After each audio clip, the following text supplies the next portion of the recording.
இப்போ வந்து சில புதிய கட்சிகள்லாம் வந்து எங்களுக்கு வந்து ஒரு 2,00,00,000க்கு மேலே ஓட்டு இருக்குது அப்படின்னு சொல்கிறாங்கல்ல. அதெல்லாம் எப்படி பார்க்குறீங்க? இப்போ 45%னா திமுகவுக்கு ஓட்டு இருக்குன்னு நீங்கள் நம்புறீங்க. இப்போ அந்த கட்சி வந்து 2,00,00,000க்கு மேலே ஓட்டு இருக்குன்னு சொல்கிறாங்க. சொல்லிட வேண்டியதான் சார்.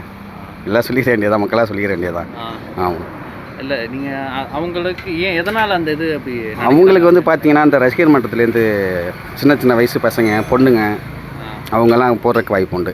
2 கோடி ஓட்டுங்கிறத நீங்கள் எப்படி பார்க்குறீங்க? 2 கோடி ஓட்டுலாம் அதெல்லாம் அப்படி தான் சொல்கிறாங்க. அவங்க சொல்லுவாங்க. அந்த அளவுக்குலாம் இருக்கு. சும்மா ஒரு தொகுதிக்கு ஒரு 2000. இதுலேருந்து பிரியும். புது கட்சினா இப்போ இளைஞர்களுக்கு ஓட்டு வந்து அவங்க பிரிஞ்சு போகும். அவ்வளோதான் ஒழிஞ்சு இப்போ டிஎம்கேல இருக்கவங்க டிஎம்கே தான் ஓட்டு போடுவாங்க, ஏடிஎம்கே தான் ஓட்டு போடுவாங்க. இது இளைய தலைமுறை ஜென்ரேஷன் வந்து ஓட்டு வந்து மாறி விழுகும் போது அந்த ஓட்டு அவங்களுக்கு போகும்.